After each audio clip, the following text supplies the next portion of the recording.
हरे कृष्ण कृष्ण कृष्ण हरे हरे, हरे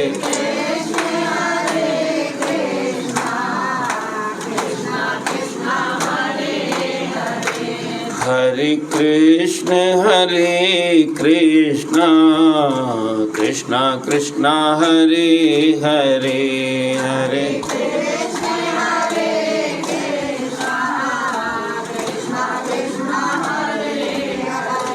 हरे राम राम राम हरे हरे, हरे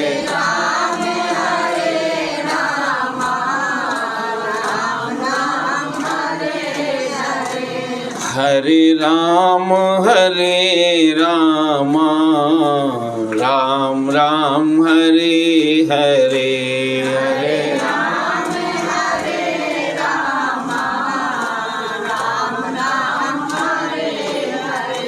बोलिए सच्चिदानंद भगवान की, उमापति महादेव की, श्यावर रामचंद्र भगवान की, सिद्धेश्वर धाम की। इस पावन समय में आप सभी भक्तजनों का अभिनंदन। आए हम सभी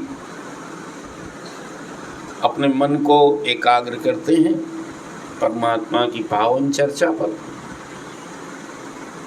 जहाँ आप कल तक श्रवण कर रहे थे कि भगवान प्रभु श्री राम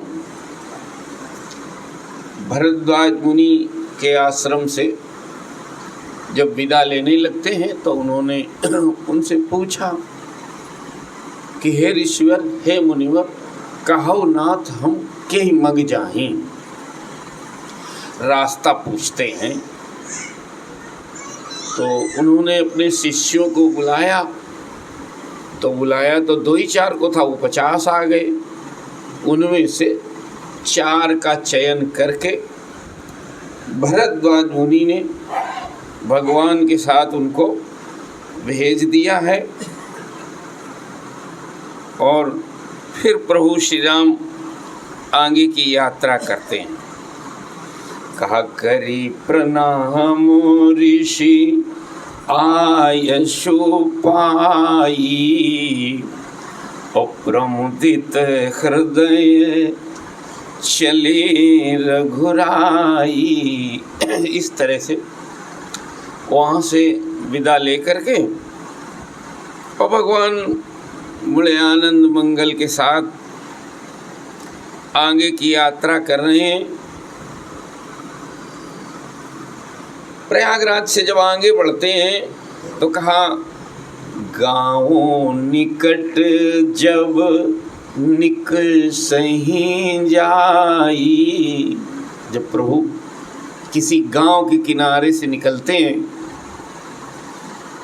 तो वहाँ हलचल मच जाती है। 1-2 लोग देखते हैं, उनका दर्शन करते हैं और वो गांव में बता देते हैं। तो पूरे गांव में जैसे ही वो बात फैलती है तो कहा देखहीं दर्शु नारी नर धाई। धाई माने वो जैसे ही सुनते हैं तो दर्शन के लिए दौड़ पड़ते हैं। ऐसा भगवान का प्रभाव है। ऐसी उनकी मोहनी सुहानी मूर्ति है कि वो लोगों के मन को आकृष्ट कर लेती है। हलचल का विषय बन जाते हैं तो लोग दौड़ दौड़ करके उनका दर्शन करने के लिए आते हैं। और जब दर्शन करते हैं तो उन्हें अनुभूति क्या होती है? काहोही सनाथ जन्म फल पाई। ऐसी तृप्ति होती है, उनको लगता है हमारा जन्म होना सार्थक हो गया। अब फिर ही दुखित मन संग पठाई। बड़े उत्तम शब्द हैं। दर्शन करके अब भगवान तो आगे को बढ़ जाते हैं। ये सब लोग अपना वापस गांव में आकर के अपना कार्य करते हैं। गोस्वामी जी यहाँ एक बात कह रहे हैं, उनका देह तो लौट आता है घर में, लेकिन मन भगवान के साथ ही चला जाता है जी। ये बहुत बड़े भगवान मन को आकृष्ट कर लेते हैं, खींच लेते हैं। इस तरह से आगे बढ़ते हुए चलते हैं। का विदा किए बटु विनय करी, फिरे पाई मन काम, उतरी नहाए जमुन जल, जो शरीर सम श्याम। का चलते चलते भगवान इस तरह यमुना तट पर पहुँचे। वहाँ पहुँच करके जो वो 4 शिष्य भेजे थे ना, किसने? भरद्वाज मुनि ने, उनको वापस किया है बड़े विनय पूर्वक कि अब आप लोग वापस जाइए भाई, आप यहाँ तक आए हैं और वहाँ प्रतीक्षा हो रही होगी, आपने हमें रास्ता बताया, बहुत अच्छा है, लेकिन अब हम आगे चले जाएंगे, आप लोग जा सकते हैं। कहाँ विदा किए बटु विनय करी, ब्रह्मचारी हैं, आदेश नहीं उनको दे सकते हैं भगवान के, नहीं आप जाइए, राजकुमार रूप में हैं, तो उनसे विनती कर रहे हैं कि आप वापस लौटिए। और वे भी मनचाही वस्तु माने अनन्य भक्ति पा करके वहाँ से वापस लौटते हैं। उन्हें भी अंदर बड़ा आनंद है कि हमको भी इतनी सन्निधि प्राप्त हो गई, मुझे यहाँ तक आने का सौभाग्य मिला। तो वो वापस हुए हैं। इधर भगवान यमुना पार होते हैं। कहा उतरी। अब वाल्मीकि रामायण में वर्णन है कि कैसे, यहाँ नहीं लिखा है कि कैसे उतरे गोस्वामी जी, भाई उतरे हैं, पार उतरे तो कुछ तो रहा होगा ना, कैसे उतरे, पैदल उतरे कि जहाज से गए कि नौका से गए कि मांगी नाव केवट, कुछ लिखा नहीं है। वाल्मीकि रामायण में वर्णन है, कहा कि वहाँ लक्ष्मण जी ने डोंगी बनाई है, वहाँ से पेड़ काट के डालियाँ और उसकी डोंगी बना ली है, और उसी से फिर वो चारों लोग, जो वाल्मीकि रामायण में निषाद राज का नहीं है वर्णन, तो 3 लोग हैं, यहाँ चारों लोग फिर वो पार हो गए। उतरी नहाए, जब पार हो गए तो उस पार जा कर के स्नान किया है। हाँ जी, यही गंगा जी में भी है प्रक्रिया। और बार बार पढ़ने से ऐसा लगता है कि जब आगे की यात्रा करनी हो तो पहले नदी पार करके स्नान किया जाता है, क्योंकि विश्वामित्र जी का भी यही था। अगर आपको याद हो तो विश्वामित्र जी जब नई अयोध्या के लिए जाते हैं भगवान राम को लेने के लिए, तो करिमज्जन सरयू जल गए भूप दरबार, पहले सरयू को पार किया है, फिर वहाँ स्नान किया है, और फिर वो तो उससे एक चीज़ निकल के आई, अगर आप ध्यान देना चाहें कि अगर आगे की यात्रा करनी हो तो नदी को पार करके उस तरफ स्नान करना चाहिए। उसके कई एक कारण हैं कि अगर बीच में किसी कारण से भीगना होगा तो भीग जाओगे तो स्नान तो आगे करना ही है। और अगर पहले स्नान करके आपने कपड़े बदल लिए हैं नहीं, तो एक बहुत ही एक छोटी बात है, कई कारण है उसमें। तो दूसरे पार करने की, मान लीजिए जैसे जब आपको पार करना है और कोई साधन नहीं भी है, क्योंकि कई बार पहले तो नदियाँ ऐसे ही पैदल पार करनी पड़ती थी, आपको याद हो, हमने पार की हैं जी। कहाँ पुल होते थे, तो होता है कि अभी आप जा रहे हैं तो नदी में जल कम है, और हो सकता है आप इधर ही स्नान करने लगे तब तक कहीं से बाढ़ आ जाए तो आपकी यात्रा बाधित हो जाएगी। तो इस दृष्टि से भी गुरुओं ने ये बात कही कि अगर आपको आगे की यात्रा करनी है तो स्नान की जो व्यवस्था है वो आप बाद में रखिए उस तरफ जा कर के। यहाँ भी देखिए सुनने को ऐसा ही मिल रहा है। कहाँ है कि उतरी नहाए जमुन जल, फिर भगवान ने यमुना जी में स्नान किया है, और स्नान में उनको बड़ा आनंद आया। आनंद आने का एक बिंदु ये भी है कि जो शरीर सम श्याम, लो जो भगवान के कलर से मिलता जुलता पानी है, किसका? यमुना जी का। कहा सुनत तीरवासी नर नारी, जो वहाँ पास में रहने वाले लोग हैं यमुना तट पर जो बसे हुए हैं अगल बगल, कहा धाये निज निज काज विसारी, काम छोड़ के नहीं लिखा है, काम त्यागी नहीं, क्या लिखा है? विसारी। विसारी और त्यागी में अंतर आपको पकड़ में आ रहा होगा। माने काम छोड़ नहीं देना है, थोड़ी देर के लिए काम को भूल जाना है। भजिए राम सब काम विहाई। काम माने कामना, काम माने कार्य नहीं, कार्य आप छोड़ भी नहीं सकते। कामनाओं को त्याग करके अगर आप भजन करते हैं, उन्होंने कहा कि भजन ऐसे ही करना चाहिए, तभी पूरा मन लगेगा। नहीं आधा वहाँ फंसा रहेगा, आधा वहाँ फंसा रहेगा, विक्षिप्त मन बना रहेगा।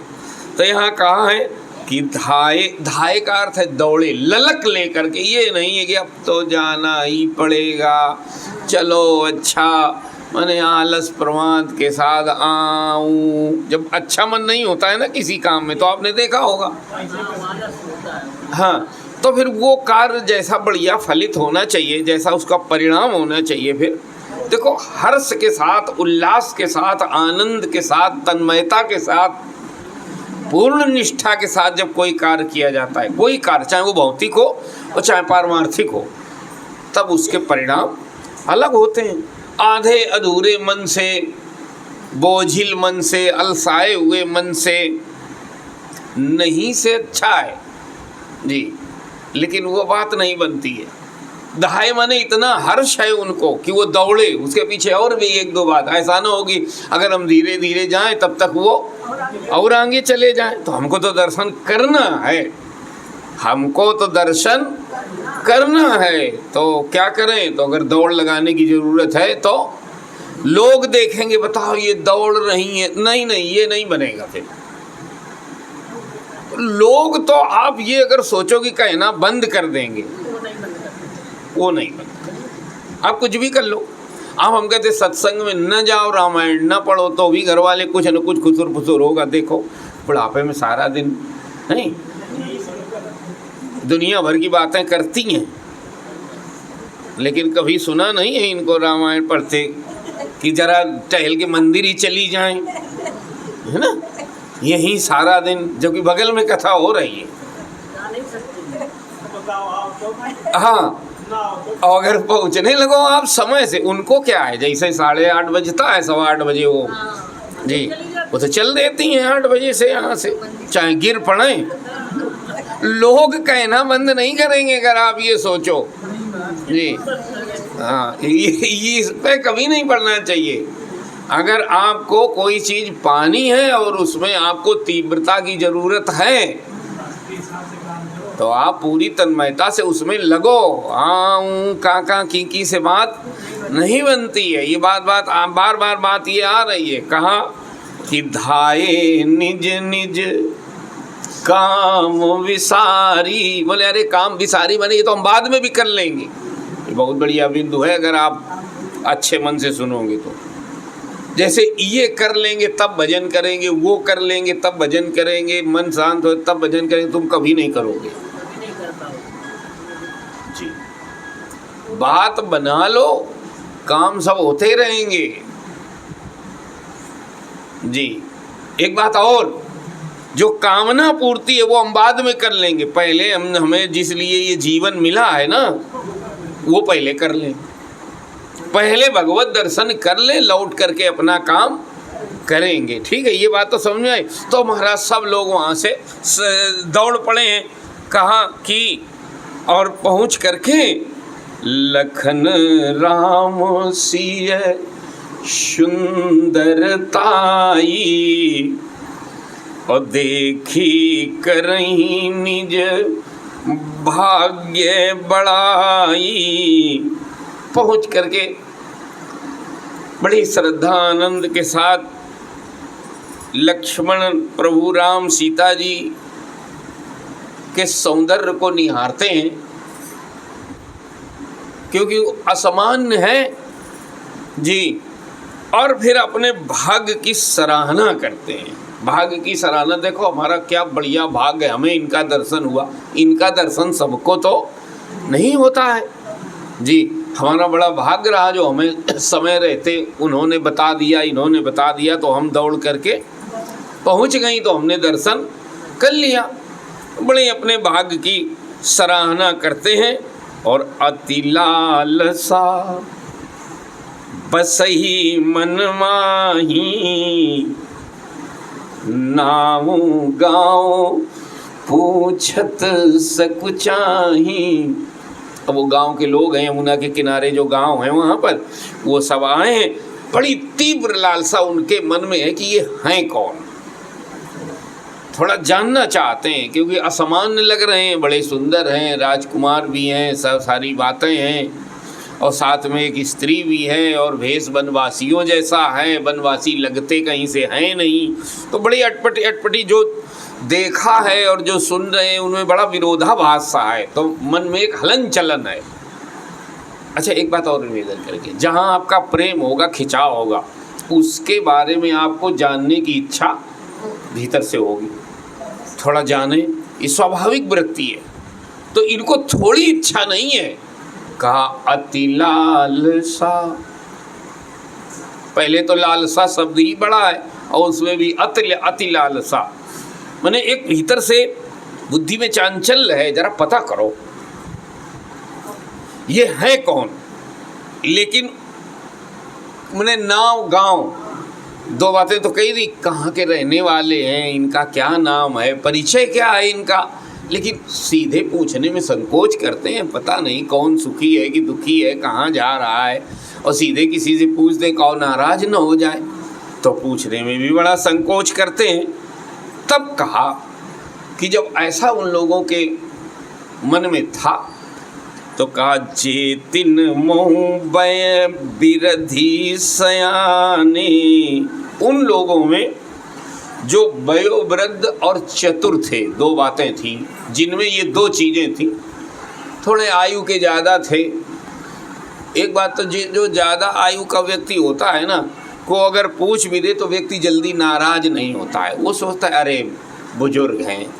हाँ, क्योंकि ज़्यादा अवस्था हो जाने पे कंट्रोल भी व्यक्ति खो देता है, पता नहीं क्या बोलने लग जाए, और उससे लड़ा भी नहीं जाता है। वो 70-80 के बाद देवता हो जाता। अब सुधा बहन जी से कोई लड़ेगा बताइए, अब लड़ना भी नहीं है तो सच्चिदानंद भगवान की अब अगर वो बोल जाए बीच में तो बोल ही जाए, है ना, बुजुर्ग हैं, सही है वो।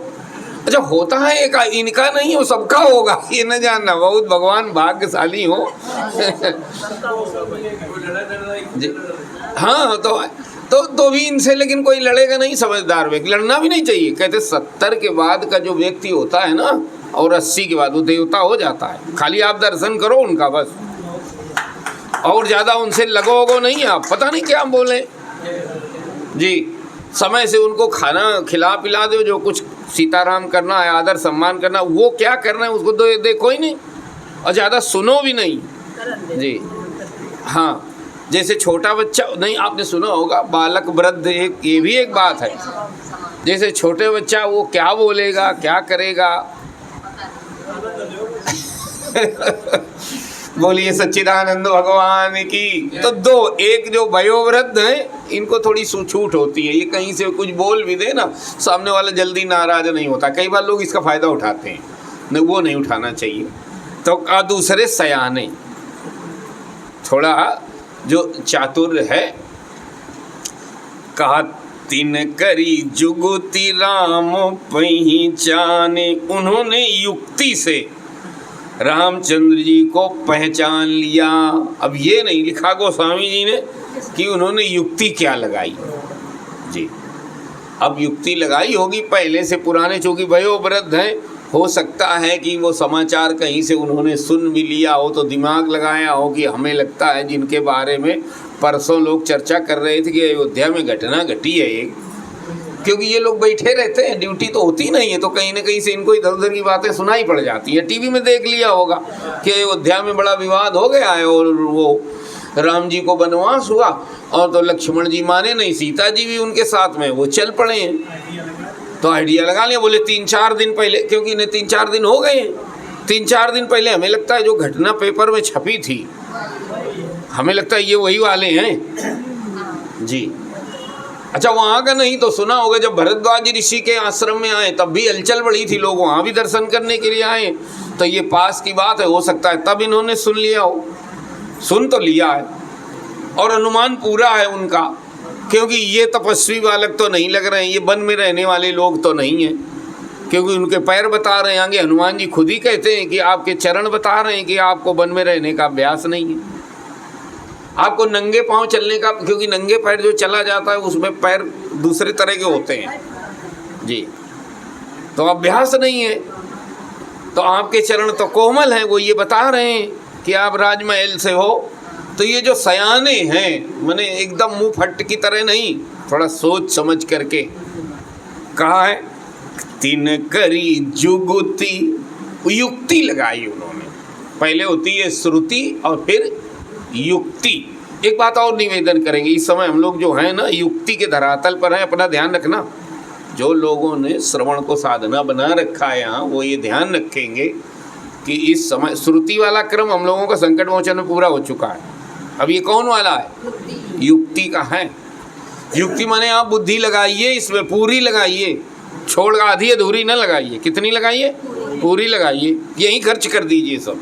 ये कैसे हो सकता है? इससे क्या होगा? इससे बुद्धि निर्मल हो जाती है। बुद्धि में भगवान नहीं आ जाएंगे, क्या हो जाएगी? निर्मल मन जन सो मोहि पावा। ध्यान रखना, बुद्धि मन जो चीज परमात्मा, बुद्धि का तो वैसे भी एक लक्षण है, ये जिससे जुड़ती है उसी के लक्षण अपने में ग्रहण करना शुरू कर देती है।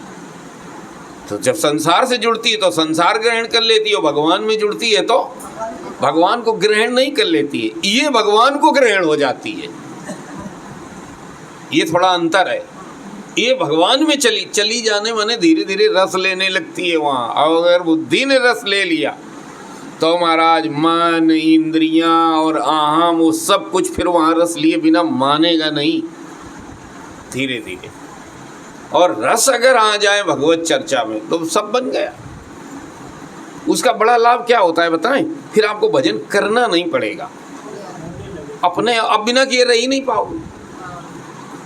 जैसे कोई व्यसनी होता है ना, तो वो दुनिया भर की चीज़ हो लेकिन उसको पसंद नहीं करेगा, लेकिन उसका अगर बीड़ी का, मदिरा का, गुटखा का या जो भी कोई व्यसन है, जब तक उसे वो नहीं मिलेगा, चाहे घर बर्बाद करके मिले, चाहे घर वाले मना कर रहे हों, जुआ की लत किसी को लगी हो, आप जब हम इसीलिए इस तरह के दृष्टांत आपको दे रहे हैं। तो इसी तरह महाराज अगर किसी को भजन की रस की लत लग जाए, हम जानबूझ के इस शब्द का प्रयोग कर रहे हैं, और रस आएगा तो एक दिन लग ही जानी है, तो वो व्यक्ति को सोचना नहीं पड़ता है। वो पहले से दिमाग में पहुंचेगा जरूर, घूम के कोई मना करे अब तब भी नहीं मानेगा, मन ही उसका नहीं मानेगा। जो मन अभी हमारा दबाए लगाए से नहीं लग रहा है ना, ये मन रोके से फिर नहीं रुकता है। जिस दिन रस आ गया बुद्धि को, बुद्धि ही सबसे श्रेष्ठ है। बुद्धि अगर लग जाएगी तो मन को तो लगना पड़ेगा, फिर इंद्रियों को भी लगना पड़ेगा, फिर तन को भी वहां जाना पड़ेगा। धीरे धीरे धीरे धीरे एक जगह भगवान ने नहीं कह दिया, भगवान भोलेनाथ ने भगवती को बता दिया कि उमा राम स्वभाव जेहि जाना, ताहि भजन तजी भाव न आना।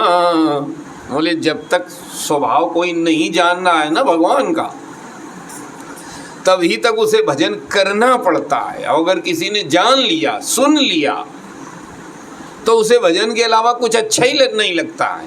ताई भजन तजी भाव न, फिर उसे मन लगाना नहीं पड़ता है, मन वहां से छूटता नहीं है,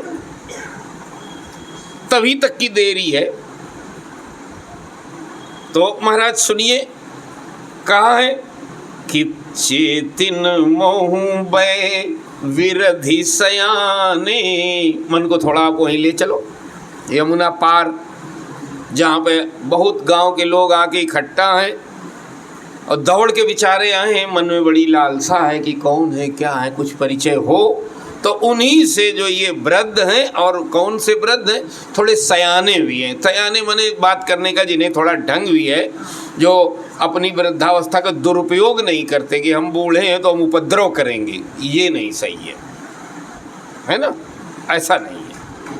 आपने देखा होगा कुछ होते हैं महाराज, वो उसका वो जानते हैं हमें कुछ कानून बड़ा उपद्रव में चाहते हैं, हमने बहुत देखे इस तरह के। नहीं नहीं नहीं नहीं, ऐसे नहीं है। वहाँ कहा है वो सयाने हैं, तो तिन करी जुगुती, उन्होंने बड़ी युक्ति से, अब युक्ति से का मतलब ये भी है कि वो धीरे से भगवान के पास पहुँचे भी होंगे जी। रामो पहचाने, लेकिन उन्होंने भगवान को पहचान लिया जी, और फिर पहचान करके सकल कथा तिन सब ही सुनाई। इसका मतलब ये है कि वो भगवान के पास भी गए हैं। अगर ये न गए होते तो बाद में ये बात ना आती। जब पहचान लिया है तब उन्होंने सब लोगों को वो कथा बताई कि ये कौन है, कहाँ से आए हैं, कैसे आए हैं। तब बताया कि राजा दशरथ के पुत्र हैं और ऐसे ऐसे इनको रानी कैकेयी के द्वारा वरदान वनवास दिया गया, उस वनवास के लिए ये जा रहे हैं और इनके साथ लक्ष्मण सीता जी जा रही हैं। कहा सकल कथा, सकल कथा माने जैसे वो वनवास हुआ जी। और फिर जैसे जैसे ये आगे बढ़े, तिन सब ही सुनाई, सबई माने इकट्ठे भीड़ जहाँ है वहीं खड़े होकर के बताने लगे हैं बीच में सबके, एक एक व्यक्ति को नहीं। अब बनही चले पितुआय सुपाई, तो सुनी सविसाद, ये कथा जिन जिन ने सुनी शकल पछिताही,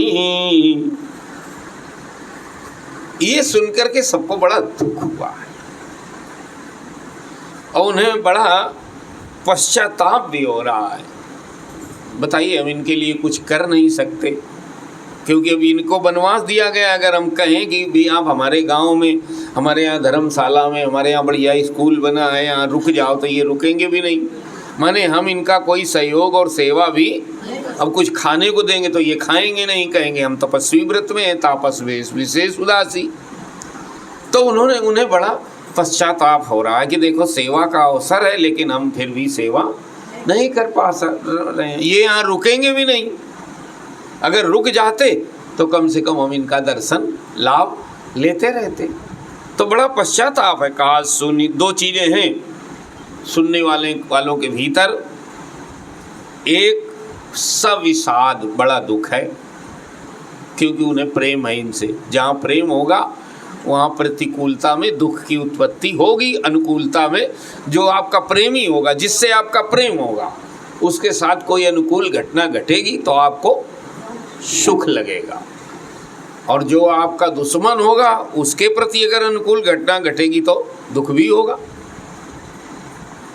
जी। दोनों बात है, चूंकि प्रेम है तो दुखद घटना और प्रतिकूल घटना घटी है कि इन्हें वन में रहना पड़ेगा। तो कहा सुनी सभी साध जी, सकल पछिताही,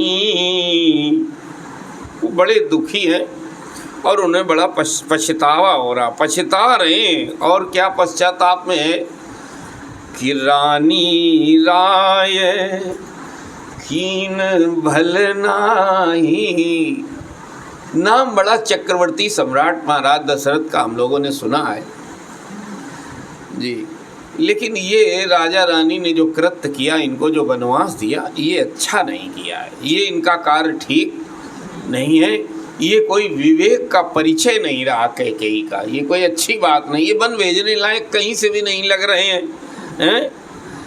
इसी समय जब ये ऐसे इधर जो यमुना तीरवासी हैं विषाद और पश्चाताप में हैं और इस तरह की वहाँ चर्चा हो रही है का उसी समय तेयोसर, अब ये गोस्वामी जी की लेखनी है जी, अद्भुत अद्भुत चलती है, विचित्र विलक्षण चलती है। अब एक अलग से घटना खड़ी कर देते हैं। कहा तेयोसर एक तापस आवा, वही एक मारा तपस्वी आ गया। अब आप तपस्वी की कल्पना कर सकते हैं जी, कैसा है वो तपस्वी माने सन्यासी जी, जो भजन में लगा, उनके वस्त्र वैसे हैं का है कैसा, तो परिचय करा रहे हैं। तेज पुंज लघु वयस सुहावा। 3 बातें हैं उसमें। उसके शरीर पर तेजस्विता है, तेज है। तेज का मतलब आभामंडल है जी। लघु वयस छोटी अवस्था, किशोरावस्था है लघु वयस, बहुत ज्यादा प्रौढ़ावस्था नहीं है, नवयुवक आप ये कह लीजिए। कहा तेज पुंज लघु वयस सुहावा, और वो बड़ा सुंदर है। एक यहाँ विलक्षण बात ये आ रही है रामचरितमानस में कि इसका नाम गोस्वामी जी बताते नहीं, लक्षण कर देते हैं और व्यवहार बता देते हैं, और वो कहते हैं ये आप लोग सोचो ये है कौन, नाम नहीं बताएंगे, बस ये लक्षण कर दिया। लक्षण में 3 बातें हैं, वो तपस्वी वेश में है, गृहस्थी वेश में नहीं है, और तेजस्वी है, और किशोरावस्था का है, और बड़ा सुंदर है। का कौन है? बोले कवि अलखित गति देखी विरागी, का उसकी गति कवि नहीं जानते, मैंने वो परिचय देना नहीं चाहते, वो नहीं बताएंगे। अब आप लोग सोचिएगा इस पर, बस इतना आगे परिचय करा देते हैं क्या कि मन क्रम बचन राम अनुरागी, मनसा वाचा कर्मणा, ये भगवत प्रेमी है, राम अनुरागी है, समर्पित है, पूरी तरह विसर्जित है राम में। अब आप दिमाग लगाना शुरू करिए अपना, ये कौन हो सकता है? कहा है कि इस तरह से वो वहाँ पे महाराज आया। अच्छा, आने के बाद आगे की स्थिति क्या बनी है उसका थोड़ा गोस्वामी जी वर्णन कर रहे हैं। देखो कैमरा चला रहे हैं, बोले हम पूरा आपको दिखा देते हैं पहले, फिर बताना कि ये कौन हो सकते हैं। का सजल नयन तन पुलकी निज इष्ट देव पहचानी,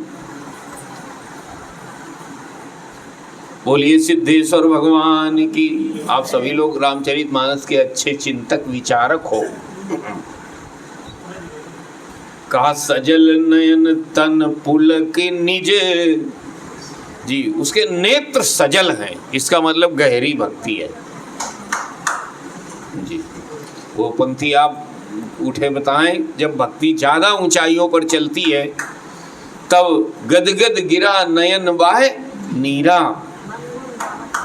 हाँ, ये स्थिति। तो जैसे ही उसने भगवान का दर्शन किया तो सजल नयन प्रेमाश्रु जी, तन पुलक, भीतर की प्रसन्नता शरीर पर आ गई, माने रोमांच हो रहा है, रोमावली खड़ी हो रही है। सजल नयन रोमावली ठाड़ी, आप पीछे सुन चुके।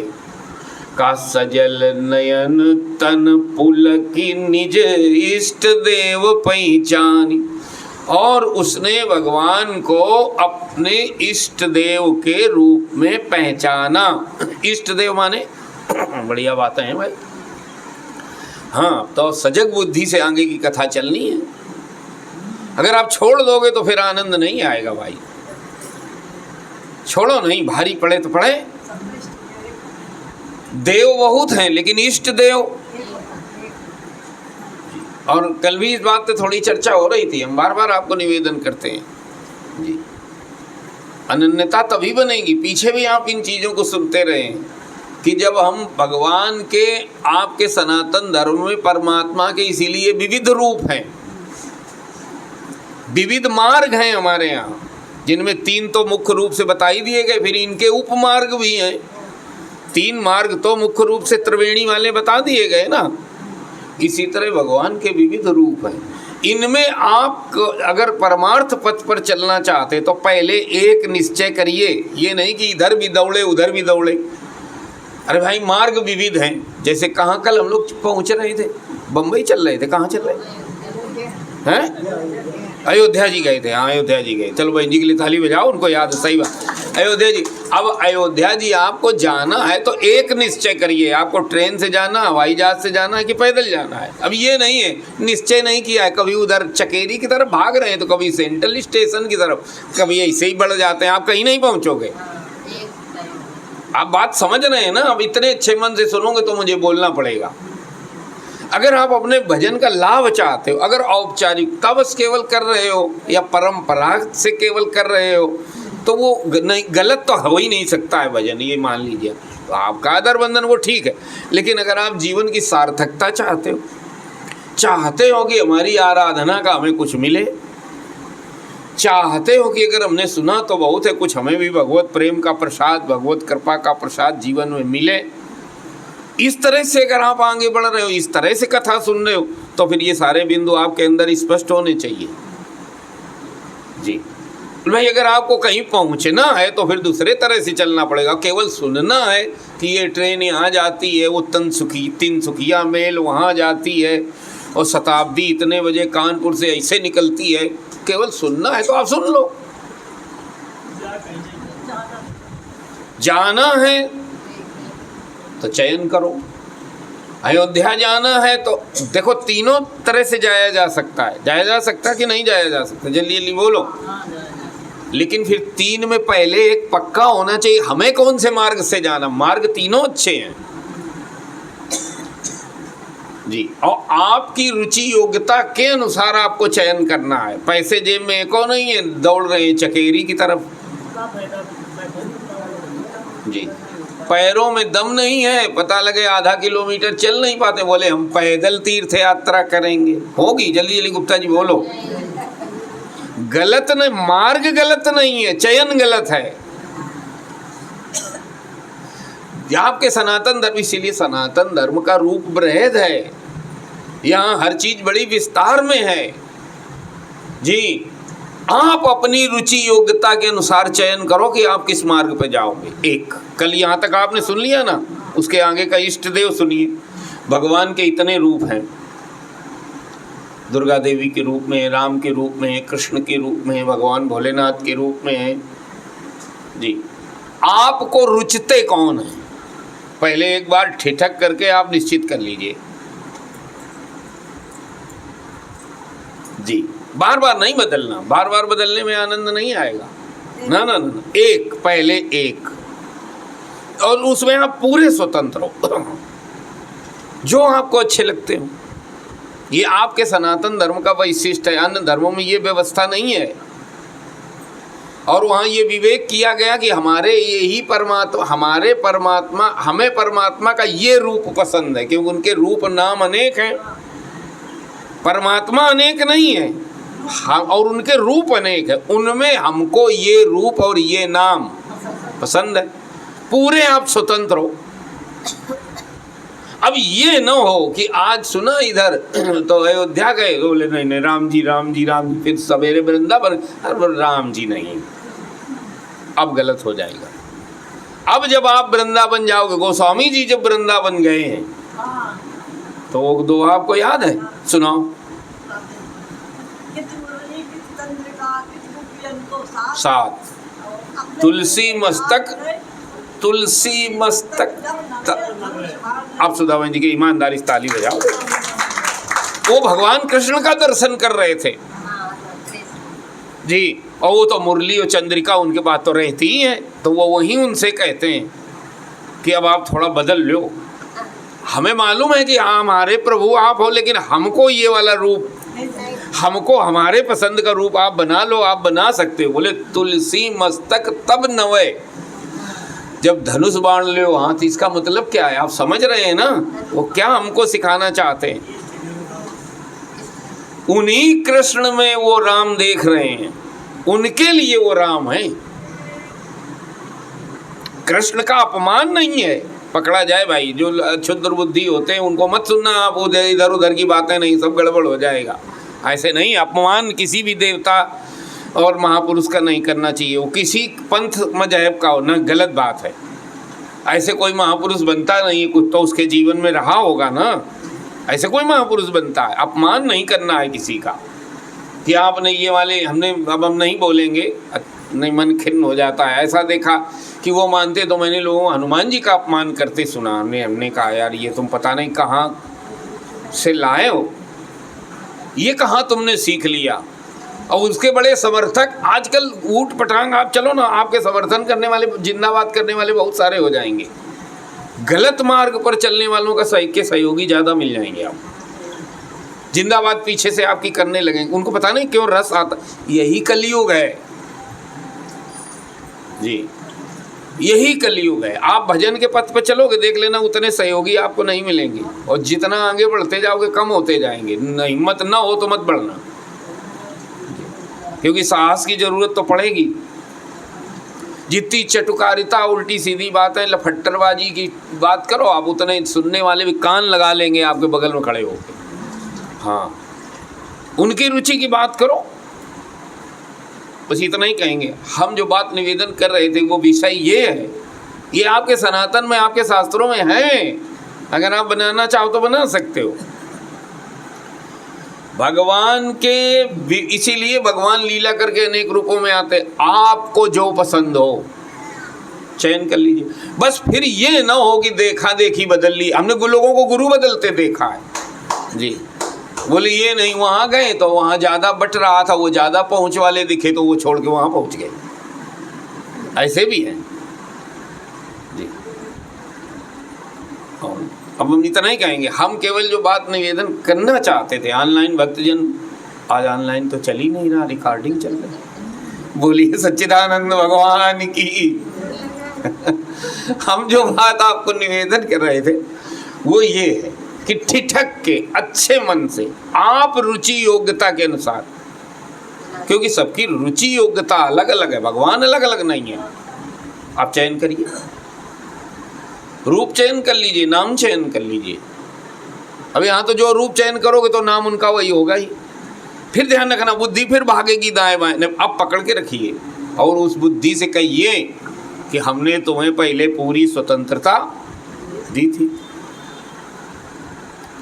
क्योंकि ये बुद्धि जहाँ थोड़ा श्रम पड़ेगा ना, वहीं से दाएं बाएं मन घुमाना शुरू कर देता। अरे छोड़ो, पहले तो देखा देखी बहुत अच्छा लगेगा, लेकिन जरा सा अगर वहाँ श्रम करना पड़ा, अरे बोले ये तो जी बिल्कुल मनीराम भागने की कोशिश करेंगे दाएं बाएं। अब पकड़ के रखना पड़ेगा, उनसे कहना पड़ेगा देखो पहले स्वतंत्रता थी, अब नहीं है, अब तो लगना पड़ेगा। कभी पुचकार के, कभी डांट लगा करके। सुन सठ मना, कौन बोलता है? जल्दी जल्दी बोलो गोस्वामी जी, लाइन पूरी करो भाई। सुन सठ मना जी, कौन? गोस्वामी जी कह रहे हैं। किससे कह रहे हैं? हैं?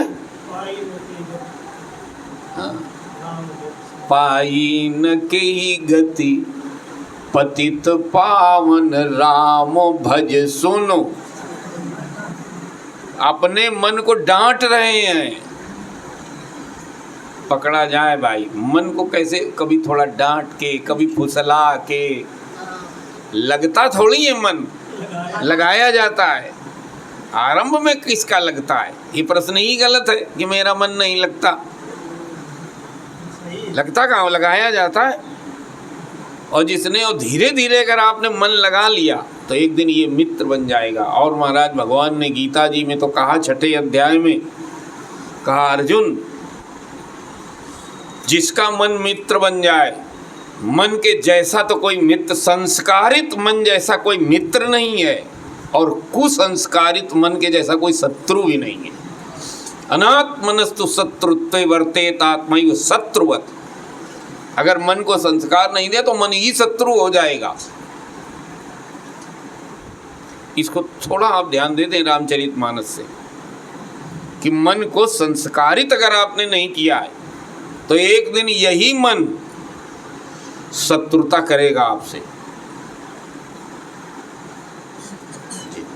और इतना बड़ा कोई शत्रु दूसरा हो भी नहीं सकता है बाहर, जितना बड़ा अपना मन शत्रु हो सकता है। उसका भाव क्या है? अगर आपने संस्कार दे दिए मन को तो यही सबसे बड़ा मित्र भी हो सकता है।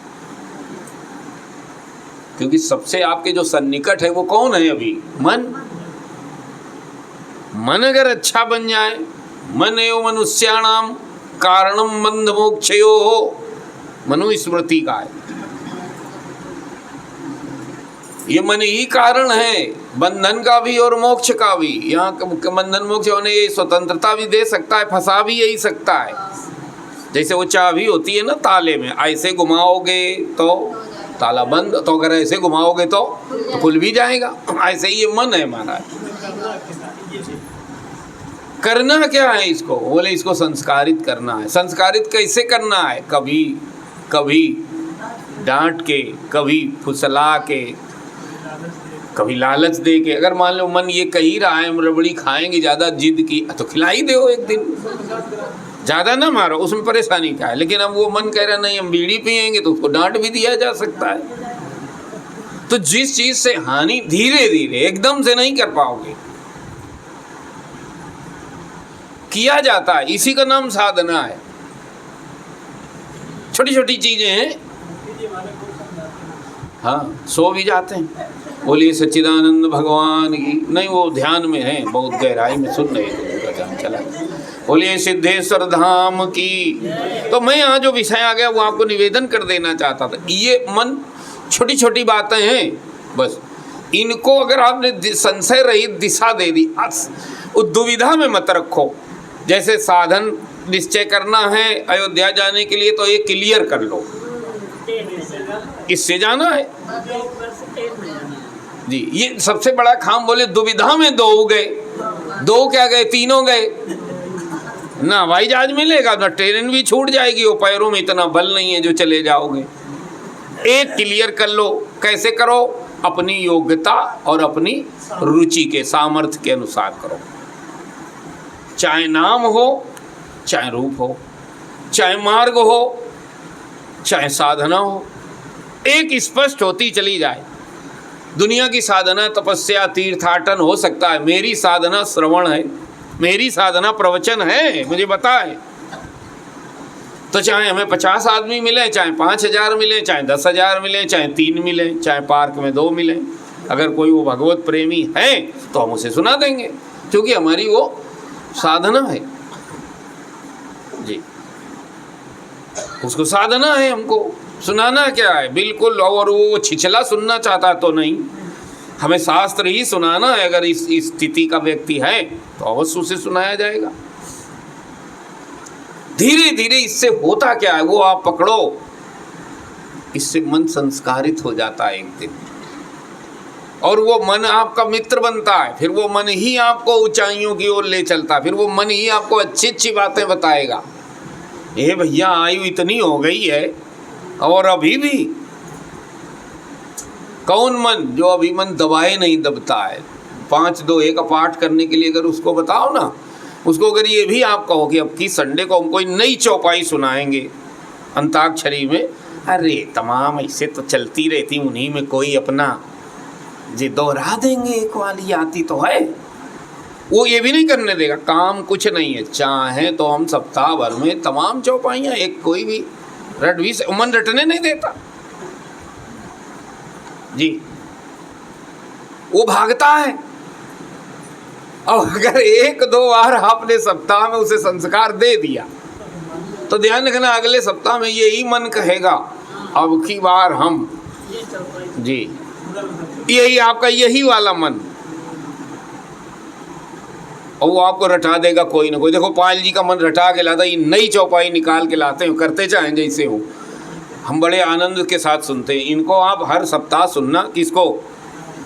ये पायल जी, ये बदल के लाते हैं और बड़ी गहरी गहरी लाते हैं, निकाल निकाल करके। कई बार तो हमारे बाल खड़े होते हैं सुन करके जी।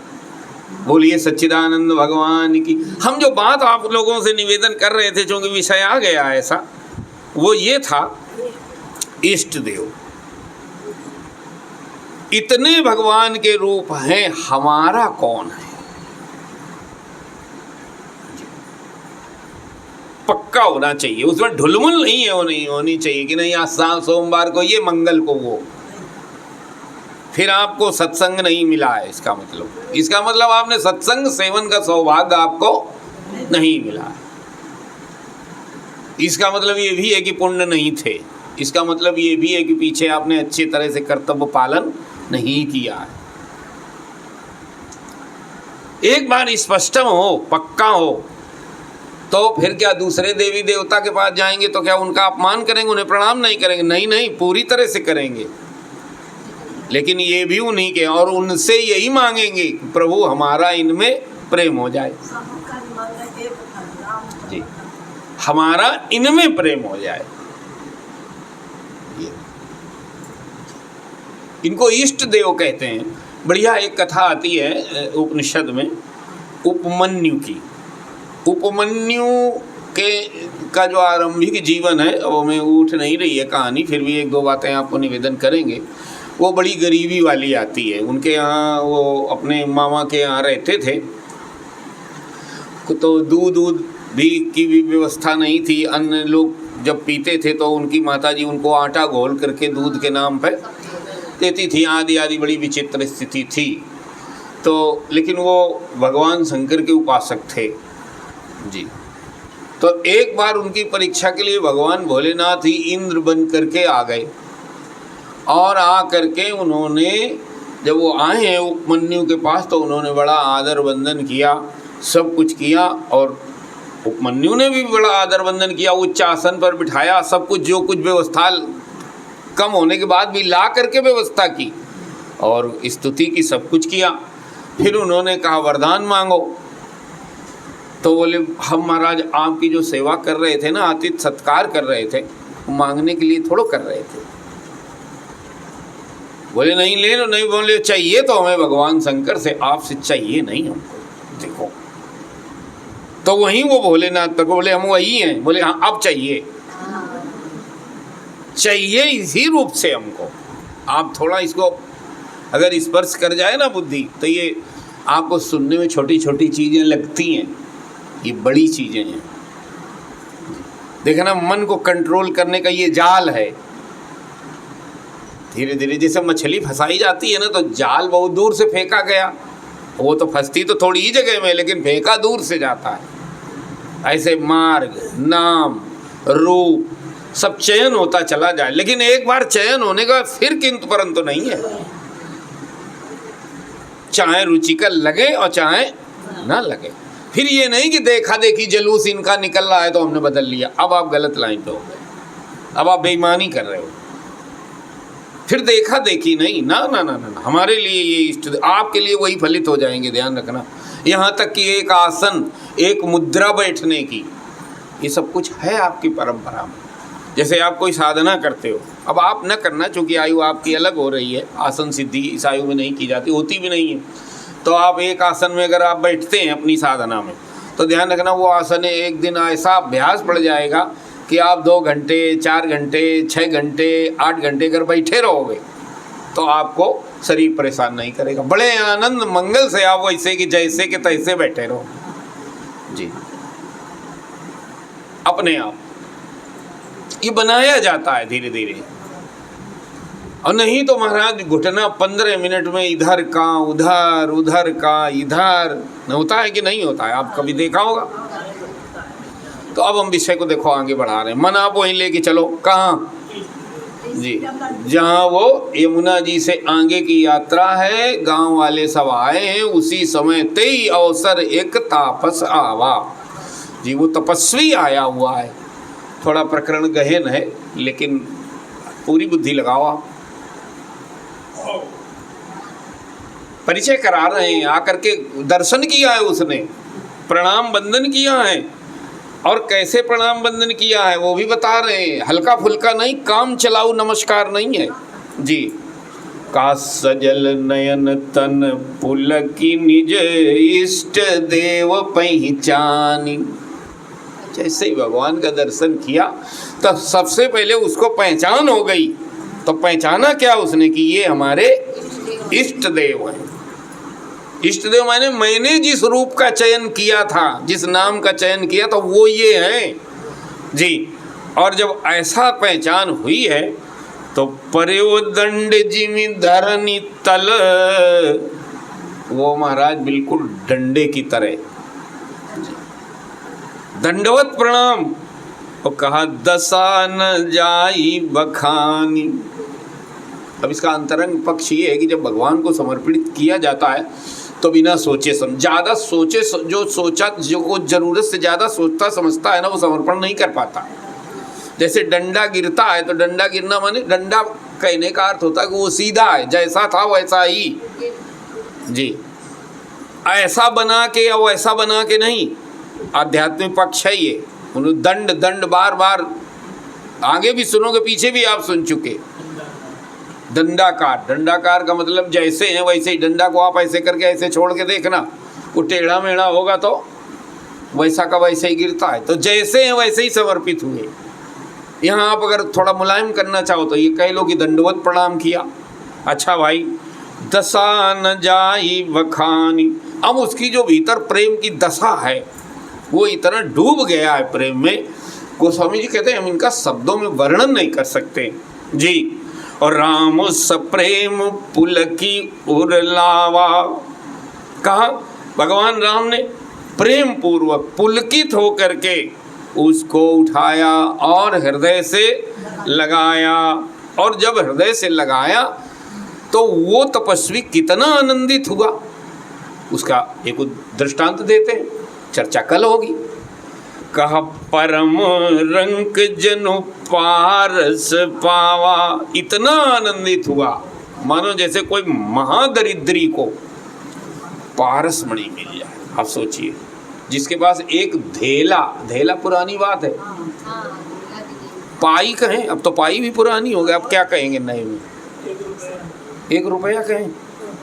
अभी वैसे पैसे चल रहे हैं, नहीं चल रहे, चलो 1 रुपया भी ना हो, अब वो चलने को तो 1 रुपया भी नहीं चलता है अपने यहाँ, 5 का कहें फिर, जिसके यहाँ 5 रुपये भी ना हो जी, और उसको महाराज पूरा ATM मिल जाए जी, ब्लैंक चेक मिल जाए तो उसको कितना आनंद होगा।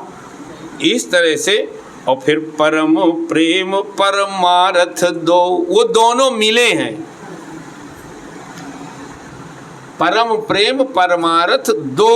अब थोड़ा अगर आप आधे मिनट में बताना चाहें, नहीं तो आप सोच के आना ये कौन हो सकते हैं, तो कल आगे की चर्चा इस पर होगी। अगर आप बताना चाहें तो आपको हम 24 घंटे देते हैं इसके लिए, खूब आप विचार कर लेना कि ये क्योंकि गोस्वामी जी ने ये दिया है होमवर्क हम लोगों को कि आप इस पर सोचिए कि ये कौन हो सकता है। तो वो चर्चा कल आप 8:30 बजे से श्रवण करेंगे इन्हीं शब्दों के साथ। बोलिए सच्चिदानंद भगवान की।